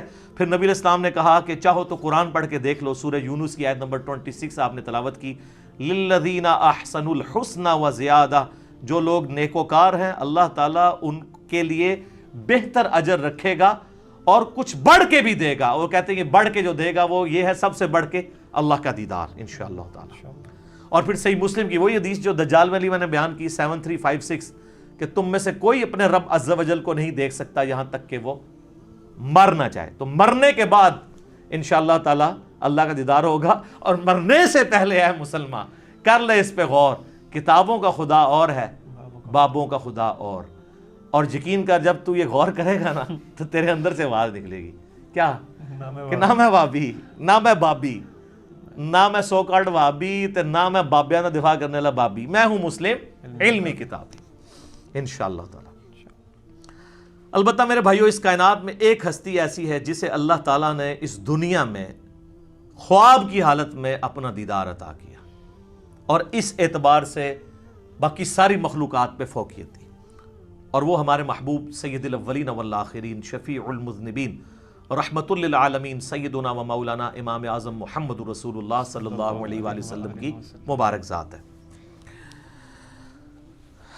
اور یہ تو نبی الاسلام کے بارے میں خواب میں زیارت والا معاملہ، یہ تو میں حدیث آپ کو بعد میں بیان کرتا ہوں۔ آپ کے بابوں نے یہ دعویٰ امام حنیفہ کے لیے بھی کیا، وہ کہتے ہیں 100 دفعہ خواب میں زیارت ہوئی ہے۔ احمد بن حنبل کے بارے میں تو فضائل اعمال کے اندر لکھا ہے کہ خواب میں اللہ کو دیکھا اور پوچھا کہ اللہ جی میں آپ کا قرب چاہتا ہوں تو کس چیز سے حاصل کروں، تو اللہ نے فرمایا قرآن سے۔ تو اگے امام احمد بن حنبل نے کہا کہ اللہ سمجھ کے کہ بغیر سمجھ کے، تو اللہ نے کہا کہ چاہے سمجھ کے چاہے بغیر سمجھ کے، کڈی کہانی خواب وچ ایہی چیز لینی سی۔ تو سر اس پہ میری 100 نمبر مجلس دیکھ لیں، کتابوں کا خدا اور ہے، بابوں کا خدا اور۔ میں آج اس کی انجینئرنگ نہیں کرتا، بل یہ فضائل اعمال کے اندر یہ لکھا ہوا ہے، فضائل ذکر والے چیپٹر کے اندر، کہ امام احمد بن حنبل نے بھی اللہ کو دیکھا ہے خواب میں۔ بالکل کہانی ہے، اگر یہ کوئی چیز ہوتی تو یہ پیکج موسیٰ علیہ السلام کو آفر ہوتا، جو سورۃ الاعراف کی آیت نمبر 143 میں کیٹاگوریکل ڈینائی آ گیا، لن ترانی، تو نہیں دیکھ سکتا، ٹھیک ہے، فزیکلی تو کوئی دیکھ سکتا، خواب میں بھی صرف نبی علیہ السلام کی خصوصیت ہے۔ اور وہ حدیث ہے میرے بھائیوں جامعہ ترمذی میں انٹرنیشنل نمبر کے مطابق 3235، یہ حدیث مسند امام احمد میں بھی ہے، مشکات المصابیح میں 748 نمبر ہے پہلی جلد کے اندر، اور یہاں خواب کا ذکر ہے۔ اور یاد رکھیے گا سورہ الصافات کی آیت نمبر 100 سے لے کے 103 تک آتا ہے نا کہ ابراہیم علیہ السلام کو اللہ نے خواب میں بیٹے کی قربانی کا حکم دیا تھا۔ انبیاء کے خواب وحی الہی ہوتے ہیں۔ بخاری مسلم میں کئی احادیث ہیں کہ نبوت کا 46واں حصہ خواب ہے، نبیوں کو جو خواب دکھایا جاتا ہے وہ ڈیفینیٹلی وحی الہی ہوتا ہے۔ باقی بخاری مسلم میں آتا ہے کہ نبیوں کے علاوہ جو ہے وہ اللہ کی طرف سے بھی ہو سکتا ہے، شیطان کی طرف سے بھی ہو سکتا ہے، نفس کی طرف سے بھی ہو سکتا ہے۔ تو یہ ترمذی میں جو حدیث ہے، مسند احمد میں بھی، مشکات المصابیح میں بھی، اور اس حدیث کے ساتھ امام ترمذی نے لکھا ھذا حدیث حسن صحیح، یہ حدیث حسن صحیح ہے۔ اور امام ترمذی نے ساتھ لکھا کہ میں نے اپنے استاد امام محمد بن اسماعیل بخاری، امام بخاری سے پوچھا تو انہوں نے بھی فرمایا کہ یہ حدیث صحیح ہے، اگرچہ بخاری میں نہیں ہے، لیکن اس حدیث کو امام بخاری نے بھی صحیح کہا ہے، امام ترمذی نے بھی صحیح کہا، شیخ البانی نے بھی صحیح کہا، شیخ شعیب ارنوت نے بھی صحیح کہا، شیخ زبیر لزئی نے بھی صحیح کہا رحمہم اللہ اجمعین۔ بڑی لمبی حدیث ہے، میں اکثر بیان کرتا ہوں، جس میں نے وہ دعا بھی آپ کو بار بار کہی ہے کہ یاد کرو، اللہم انی اسألک فعل الخیرات و ترک المنکرات۔ اس میں الفاظ ہیں جو آج کی ضرورت ہے کہ میں نے خواب میں اپنے رب کو بڑی خوبصورت صورت میں دیکھا، اور پھر یہ بھی الفاظ ہیں کہ اللہ تعالیٰ نے میرے دونوں شانوں کے درمیان اپنا ہاتھ مبارک رکھا، اور میں اس کی تشبیہ بھی نہیں دوں گا کیونکہ لیس کمثلہ شیء، اللہ کی مثل کوئی شے نہیں، حتیٰ کہ میں نے اس کی انگلیوں کے پوروں کی ٹھنڈک اپنے قلب پہ محسوس کی جیسا کہ اس کی شان کے لائق ہے۔ باقی لمبی حدیث ہے، لیکن اس میں سے یہ پورشن میں نے بیان کرنا تھا کہ خواب میں نبی علیہ السلام کو زیارت ہوئی ہے۔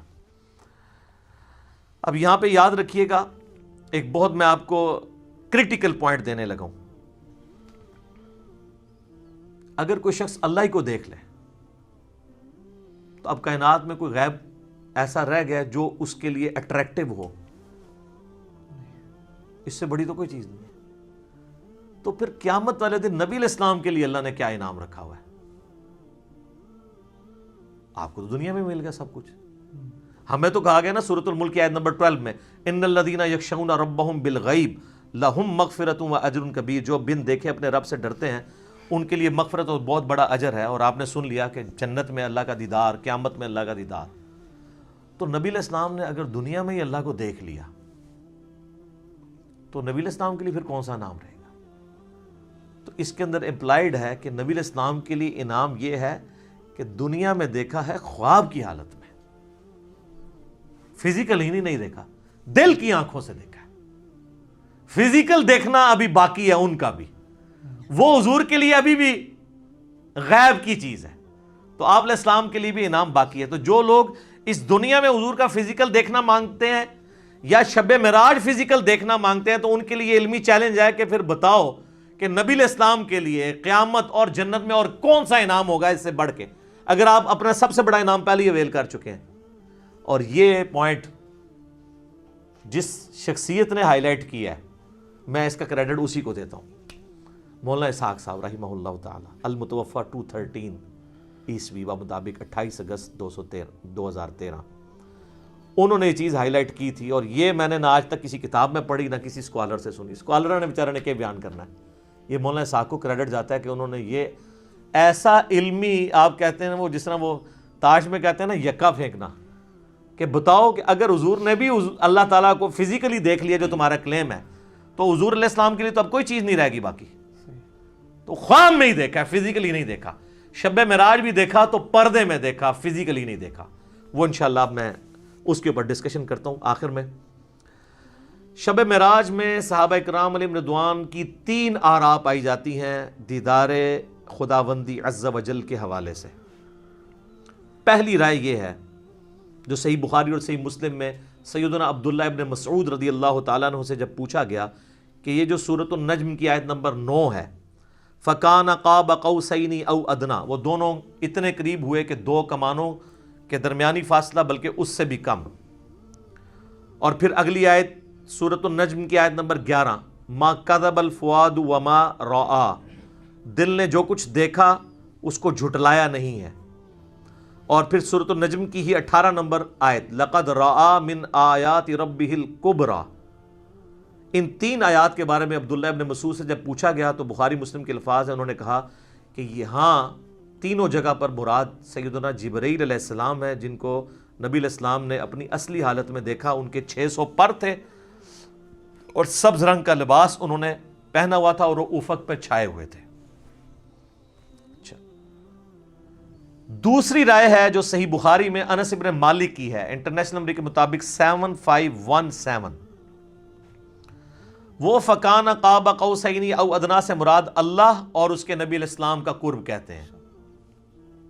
لیکن اس حدیث میں ایک راوی ہیں شریک بن عبداللہ القاضی, سکہ راوی ہیں, لیکن امام مسلم صحیح مسلم میں انٹرنیشنل نمبر کے مطابق 414 نمبر حدیث میں لکھتے ہیں کہ شریک بن عبداللہ جو ہے نا, یہ معراج کی حدیثیں بیان کرتے ہوئے الفاظ کو کم زیادہ کرتا ہے. ابن حجر اسقلانی بھی کہتے ہیں کہ یہ شریک بن عبداللہ القاضی جو ہے, یہ جو روایت بیان کرتا ہے نا, یہ اس معراج کا ذکر ہے جو خواب میں ہوئی تھی. خواب میں بھی علیحدہ سے معراج ہوئی ہے, ایک فزیکل معراج ہے جس کو ہم ڈسکس کر رہے ہیں. اور بعض کہتے ہیں کہ یہ اس کو وہم لگا ہے جو بخاری میں الفاظ ہیں انس ابن مالک کے. یہ تمام طرح کی چیزیں یعنی ملتی ہیں. بہرحال یہ انس ابن مالک کا اگر موقف ہے, لیکن اس میں بھی دیکھنے کا ذکر نہیں ہے, صرف قرب کا ذکر ہے سدرۃ المنتہا کے موقع پر. تو کوئی حرج نہیں ہے اگر کوئی قرب کی بات کرتا ہے, دیکھنے کا پھر بھی یہاں پہ ذکر کوئی نہیں ہے. اچھا, انس ابن مالک رضی اللہ تعالیٰ عنہ کے اس عقیدے کو سپورٹیو ابن عباس کی رائے ہے صحیح مسلم میں 437 نمبر حدیث میں. انہی 3 آیات سورۃ النجم آیت نمبر 9, 11 اور 18 کے بارے میں جب ان سے پوچھا گیا تو انہوں نے کہا کہ رآہ بفؤادہ مرتین, نبی علیہ السلام نے دل کی آنکھوں سے اپنے رب کو 2 دفعہ دیکھا, یعنی ان آنکھوں سے نہیں دیکھا. اور ابن عباس وہی ہیں جن کے بارے میں صحیح بخاری میں ہم پہلے سن چکے, وہ کہتے ہیں کہ واقعہ معراج جو ہے یہ آنکھوں کا ایکسپیرینس ہے, لہذا وہ آنکھوں کا ایکسپیرینس ماننے کے باوجود دل سے دیدار کی بات کر رہے ہیں. تو دل سے دیدار خواب کی حالت میں ہے, یہ اس کی بات کر رہے ہیں. واقعہ معراج والی میں بھی اگر کریں گے تو دل سے دیکھنے سے مراد کیا ہے, پھر وہ اس کو سپورٹیو اگلی حدیثیں آئیں گی سیدنا ابو ذر غفاری والی. لیکن یہاں پہ میں ایک حدیث بتاؤں, جامعہ ترمذی میں بھی مشکات میں بھی ہے کہ ابن عباس نے کہا لقد را محمد ربہ، بے شک محمد نے اپنے رب کو دیکھا. تو اکرمہ نے کہا کہ حضرت سورۃ الانعام کی آیت نمبر 103 ہے لا تدرکہ الابصار، اللہ کو تو آنکھیں دیکھ نہیں سکتی، تو آپ ہمیں کہہ رہے ہیں کہ نبی علیہ السلام نے اللہ کو دیکھا. تو فرمایا کہ یہ اس وقت ہے جب اللہ تعالیٰ اپنے نور کے ساتھ تجلی فرمائے. یہاں دیکھنے سے مراد دل سے دیکھنا ہے، تو وہ تو دل سے دیکھنا خواب میں دیکھنا جو ترمذی سے بیان کر دیا. تو ابن عباس بھی یہ مانتے ہیں کہ اللہ تعالیٰ کی جو نورانی تجلی، جو اللہ تعالیٰ کی ذات ہے، اس کو نبی علیہ السلام نے نہیں دیکھا. بعض لوگ ان حدیثوں سے سہارا لیتے ہیں لیکن اس کی ایکسپلینیشن اسی میں موجود ہے. پھر صحیح مسلم میں ایک حدیث ہے 443. ابو ذر غفاری کہتے ہیں کہ میں نے رسول اللہ سے پوچھا کہ نبی علیہ السلام یہ بتائیے کہ کیا آپ نے معراج میں اپنے رب کو دیکھا تھا؟ تو سر اب آپ لوگ بھی مان جائیں. رسول اللہ نے فرمایا کہ میں رب کو کیسے دیکھ سکتا ہوں، وہ تو نور ہے. کلیئر ہو گیا. اچھا اس سے اگلی حدیث ہے صحیح مسلم میں 444. ایک تابعی کہتے ہیں ابو ذر غفاری سے کاش میں رسول اللہ کے زمانے میں ہوتا نا تو حضور سے ایک سوال ضرور کرتا. تو ابو ذر غفاری نے کہا کون سا سوال؟ اس نے کہا میں نے حضور سے پوچھنا تھا کہ یا رسول اللہ آپ نے شب معراج اللہ کو دیکھا ہے کہ نہیں.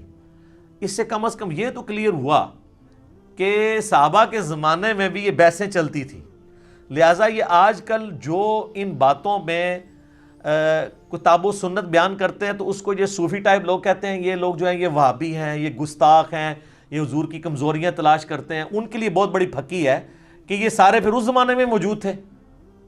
تابعین کہہ رہے ہیں ابو ذر غفاری کو کہ ہم حضور کے زمانے میں ہوتے ہیں نا تو حضور سے پوچھتے کہ یا رسول اللہ آپ نے اس کا مطلب تابعین کو صحابہ نے یہ عقیدہ نہیں بتایا. Point to be noted. تو ابو ذر غفاری نے کہا او بچے تو نے کیا پوچھنا ہے، میں خود پوچھ چکا ہوں حضور سے. اچھا تو وہ کہتے ہیں میں نے جب رسول اللہ سے پوچھا تھا تو آپ علیہ السلام نے فرمایا کہ میں نے شب معراج ایک نور دیکھا تھا. یہ نہیں کہا، سوال ہو رہا ہے کہ کیا آپ نے اللہ کو دیکھا تھا، تو جواب میں ہونا چاہیے تھا ہاں میں نے اللہ کو دیکھا. جواب کیا دیا؟ میں نے ایک نور کو دیکھا تھا. ابو ذر غفاری کہہ رہے ہیں کہ حضور نے مجھے یہ جواب دیا. اس کی ایکسپلینیشن اس سے اگلی حدیثوں میں ہو رہی ہے. سر امام مسلم نے یقین کرے نا، وہ کہتے ہیں نا ایک سجی پھر کھبی پھر اتو پھر تلو، کنزیکٹیو حدیثاں جو 443 444 اور اس سے اگلی 445 اور پھر اس سے اگلی 446 ابو سعید خدری سے کہ نبی علیہ السلام نے فرمایا کہ اللہ کا اپنی مخلوق سے جو پردہ ہے وہ نور کا پردہ ہے، اگر وہ نور کا پردہ ہٹ جائے تو مخلوق تباہ و برباد ہو جائے، تجلی کی تاب نہیں لا سکتی. تو وہ جو آیا مسلم میں کہ میں نے نور دیکھا تھا تو وہ کیا تھا؟ اللہ اور محمد رسول اللہ کے درمیان وہ پردہ تھا، کیونکہ اگلی حدیثوں میں آتا ہے کہ نور وہ پردہ ہے. ورنہ تو کہتے ہیں میں نے اللہ کا نور دیکھا، کہا میں نے ایک نور دیکھا تھا. اور 443 میں کیا ہے کہ میں اسے کیسے دیکھ سکتا ہوں، وہ تو نور ہے. اس کا اپنا نور نہیں دیکھا، پردے والا نور دیکھا. وہ ہٹ جائے تو مخلوق تباہ و برباد ہو جائے. بالکل کلیئر کٹ ہے. اچھا یہ تو ہوگی وہ والی دوسری والی رائے اور اس کی ایکسپلینیشن. اب اینڈ پہ میں آپ کو اپنی اماں کی رائے بتاتا ہوں جو آپ کو ہضم نہیں ہونی کبھی بھی. سر اماں نے جو کیا ہے نا اس امت کے ساتھ احسان، اور صوفیوں کے ساتھ ان کے سارے عقیدوں کو پیسیفک اوشن میں پھینک دیا. بخاری اور مسلم دونوں میں حدیث ہے. اما عائشہ تو انس ابن مالک، ابن عباس، ابن مسعود، ابو ذر غفاری، ابو سعید خدری جو یہ حدیثیں بیان کر رہے ہیں ان سب کو پیچھے چھوڑ جاتی ہیں. یہ آیات میں تو صحابہ کی آراء ہے نا، اور اماں خود کہہ رہی ہیں کہ ان آیتوں کے بارے میں وہ پہلی امتی ہوں جنہوں نے رسول اللہ سے ڈائریکٹ ان آیات کی تفسیر پوچھی ہوئی ہے. تو اب پیچھے کوئی چیز رہ جاتی ہے؟ تو سر مرنے سے پہلے اے مسلمان کر لے اس پہ غور، کتابوں کا خدا اور ہے، بابوں کا خدا اور. تو سر یہ صحیح بخاری شریف انٹرنیشنل نمبر 4855 اور سر یہ صحیح مسلم شریف انٹرنیشنل نمبر 439 میں اما عائشہ کی ڈیٹیل حدیث ہے. اما عائشہ کے 5 عقیدے میرا ایک کلپ پہلے کا چڑھا ہوا ہے. اس میں اما عائشہ نے جو عقائد بیان کی ہیں وہ متقاضی ہے کہ میں ورڈ بائی ورڈ وہ حدیث بیان کروں اور اس کے بعد قلم ٹوٹ جاتا ہے. اس پہ میں اس کو کنکلوڈ کرتا ہوں. صحیح مسلم میں 439 نمبر حدیث. سر یہ مسلم شریف ہے جو پڑھی ہوئی نہیں ہے، پڑھی ہوئی بھی ہے. اس میں 439 نمبر حدیث انٹرنیشنل نمبر کے مطابق ورڈ بائی ورڈ سنیں، اور میں تو پھر اپنے سٹائل میں بیان کروں گا. ٹھیک ہے، تاکہ آپ کو مزہ بھی آئے، آپ اس زمانے میں پہنچ جائیں۔ مسروق تابعی کہتے ہیں کہ میں تکیہ لگائے ہوئے سیدہ عائشہ کے پاس حجرے میں پردے میں بیٹھا ہوا تھا۔ اما عائشہ کی عادت تھی کہ وہ اندر ہوتی تھی تو باہر ایک مجلس لگی ہوئی ہوتی تھی، لوگ آگے سوال آپ سے کرتے تھے، ظاہر امت کی استاد ہیں۔ تو ایک دن، اچھا، اما عائشہ کا بڑا پیار تھا اس مسروق تابعی کے ساتھ، اور یہ بھی اتنا لاڈلا تھا، اس نے اپنی بیٹی کا نام بھی عائشہ رکھا ہوا تھا۔ یہ بڑا مشہور تابعی ہے، بخاری مسلم میں درجنوں احادیث ہیں ایسے۔ تو کہتے ہیں کہ ایک دن میں تکیہ لگائے بیٹھا تھا تو اماں نے اندر سے آواز دی اور کہا اے ابو عائشہ، یہ پیار سے بلایا، کنیت۔ یہ یعنی عرب میں جب کسی کو پیار سے بلانا ہوتا تھا اس کا نام نہیں لیا جاتا تھا، کنیت کے ساتھ بلایا، اے ابو عائشہ، جو بھی 3 باتوں میں سے کسی ایک کا بھی قائل ہوا اس نے اللہ پہ بہت بڑا جھوٹ باندھا۔ اب سر، نبی کی بیوی، امت کی ماں، ایک اپنے سٹوڈنٹ کو دین سکھا رہی ہیں، پوچھنے پہ نہیں، خود سے بتا رہی ہے کہ میرے پاس بنیادی عقائد ہیں، تم لے لو۔ اب وہ مسروق تابعی کہتے ہیں میں تکیہ لگا کے بیٹھا ہوا تھا تو میں سیدھا ہو گیا کہ کون سی 3 باتیں ہیں جو اللہ کے اوپر کوئی باندھ دے تو وہ جھوٹا ہے، کہیں میرے اندر نہ پائی جاتی۔ آپ پہ تو فرق نہیں پڑتا، آپ کے آگے سے قرآن گزر جائے، بخاری گزر جائے، مسلم گزر جائے، کیوں؟ وہ آپ بابوں کے دین کے اوپر ہیں، ٹھیک ہے؟ تو اس لیے ہم آپ سے ریکویسٹ کرتے ہیں کہ مرنے سے پہلے اے مسلمان کر لے اس پہ غور۔ کتابوں کا خدا اور ہے، بابوں کا خدا اور جب تو غور کرے گا تیرے اندر سے آواز اٹھے گی، کیا کہ نہ میں وابی، نہ میں بابی، میں ہوں مسلم علمی کتابی۔ تو میں نے کہا کہ وہ 3 باتیں کون سی ہیں؟ انہوں نے کہا پہلی بات، جو کوئی یہ عقیدہ رکھتا ہے کہ محمد صلی اللہ علیہ وآلہ وسلم نے اپنے رب کو دیکھا تو اس نے اللہ پر بہت بڑا جھوٹ باندھا۔ لو جی، سارے صوفی وڈے کے جے صوفی تے کہندے نسی ویکھیا ہے، بتایا نہیں بازید بستامی نے دعویٰ کیا ہے۔ ہوئے ہوئے ہوئے۔ مسروق کہتے ہیں میں تکیہ لگائے بیٹھا تھا، جیسے ہی میں نے یہ بات سنی میں اٹھ کے بیٹھ گیا۔ میں نے کہا اے اماں جان، ذرا مجھے بھی کچھ عرض کرنے دیں اور اپنی بات میں جلدی نہ کریں، یعنی میں بھی کوئی اپنے دلائل سامنے رکھنا وا، تسی پہلے ہی چھکا مارے ہیں، کیونکہ وہ ان کا خود بھی یہی ہو سکتا ہے عقیدہ ہو۔ کیا اللہ نے قرآن میں نہیں فرمایا وَلَقَدْ رَآهُ بِالْأُفُقِ الْمُبِينِ؟ وہی آیات سورۃ النجم کی آیت نمبر 9، 11 اور 18 تینوں مسروق نے پڑھی۔ وَلَقَدْ رَآهُ نَزْلَةً أُخْرَى، یہ تو واضح قرآن میں آیا ہے کہ دیکھا اس نے اس کو۔ اب قرآن میں یہ تو نہیں ہے کس نے کس کو۔ تو سیدہ عائشہ نے کہا اس امت میں سب سے پہلے میں نے ان آیتوں کو رسول اللہ سے پوچھا تھا۔ تو اب رسول اللہ سے پوچھنے کے بعد بھی اگر کسی نے نہیں یقین کرنا اور بابوں کے دین پہ چلنا اور کتابوں کے دین پہ نہیں چلنا، صحیح مسلم 439 نمبر حدیث پہ نہیں چلنا، اور صحیح بخاری انٹرنیشنل نمبر کے مطابق 4855 حدیث میں، مسلم میں چونکہ ڈیٹیل ہے میں وہ بیان کر رہا ہوں۔ اچھا جی سن لیں، آپ جو رسول اللہ کو مانتا ہے اس کے لیے میں بیان کر رہا ہوں، جو بابوں کو مانتا ہے اس کے لیے تو میں کچھ نہیں کر سکتا۔ تو آپ علیہ السلام نے فرمایا کہ ان آیات میں مراد جبرائیل علیہ السلام ہے، یعنی میں نے جبرائیل علیہ السلام کو دیکھا، میں نے ان کو ان کی اصلی صورت پر دیکھا، اور 2 بار ایسا ہوا۔ ان آیات میں اسی کا ذکر ہے کہ ان کو وہ اس وقت وہ اتر رہے تھے آسمان سے، اور ان کے تن و توش کی بڑائی نے آسمان سے زمین تک روک رکھا تھا، افق پہ پھیلے ہوئے تھے، وہی جو عبداللہ ابن مسعود نے کہا۔ اب یہ سیدہ عائشہ نے جو یہ حدیث بیان کی ہے نا کہ نبی علیہ السلام سے خود ہی پوچھ لیا تو ان کا جبرائیل ہے، تو اما عائشہ اب مزید علمی دلائل سامنے رکھ رہی ہیں اسی عقیدے پہ۔ سورۃ الانعام کی آیت نمبر 103 پڑھی، لا تدرکہ الابصار وہو یدرک الابصار، جو ہم پہلے ڈسکس کر چکے۔ نگاہیں اس کا احاطہ نہیں کر سکتی، وہ نگاہوں کا احاطہ کر لیتا ہے۔ اور کہا مسروق تو نے یہ آیت نہیں قرآن کی پڑھی ہوئی؟ اور کیا تو نے یہ نہیں سنا کہ اللہ فرماتا ہے وَمَا كَانَ لِبَشَرٍ أَن يُكَلِّمَهُ اللَّهُ إِلَّا وَحْيًا أَوْ مِن وَرَاءِ حِجَابٍ أَوْ يُرْسِلَ رَسُولًا؟ سورہ شورى کی آیات، کہ کسی انسان کی تو یہ اہلیت ہی نہیں ہے کہ اللہ تعالیٰ اس سے کلام کرے سوائے اس کے کہ اس پہ وحی کر دے، یعنی چپکے سے اس کے دل میں بات ڈال دے، یا حجاب میں گفتگو کرے جس طرح کہ سدرۃ المنتہا پہ ہوئی، یا اس کی طرف کوئی رسول بھیجے یعنی جبرائیل علیہ السلام کو پیغمبر۔ تو حضرت عائشہ نے اپنی دلیل میں رسول اللہ کی بات بھی کی اور قرآن کی آیات بھی کوٹ کی، اور اماں تو سیدھی آیتیں کوٹ کرتی تھی، ٹھیک ہے، حدیث بھی کوٹ کی ہے نا، کہہ دو اماں منکرین حدیث میں سے تھی، نہیں، پہلے انہوں نے حدیث کوٹ کی ہے، بعد میں قرآن کی آیات کوٹ کی ہے۔ مسروق دوسری بات یہ ہے کہ جو کوئی خیال کرے کہ رسول اللہ صلی اللہ علیہ وآلہ وسلم نے اللہ کی کتاب میں سے کچھ حصہ چھپا لیا تھا تو اس نے بڑا جھوٹ باندھا۔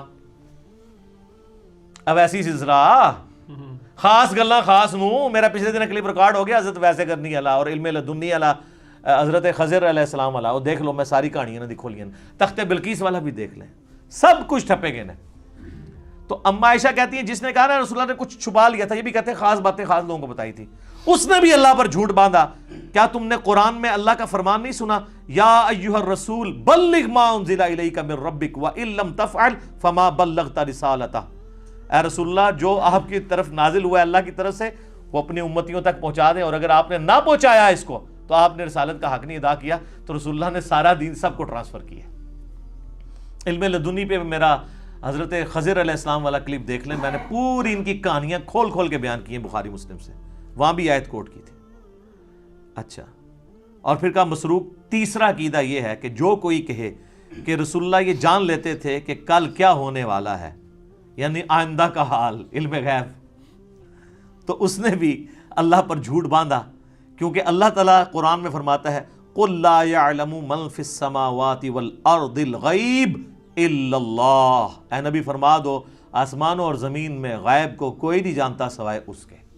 ہاں اس کے بتانے سے اگر کوئی غیبی خبر دے وہ الگ معاملہ ہے، لیکن مطلقاً علم الغیب اس کے ساتھ خاص ہے، عالم الغیب وہ ہے۔ اماں نے جناب تینوں عقیدے کلیئر کرتے اور یہ بھی کہا کہ رسول اللہ صلی اللہ علیہ وآلہ وسلم سے میں نے خود تصدیق کی ہے، اور پھر قرآن کی آیات بھی کوٹ کی۔ تو ہم تو یہی کر سکتے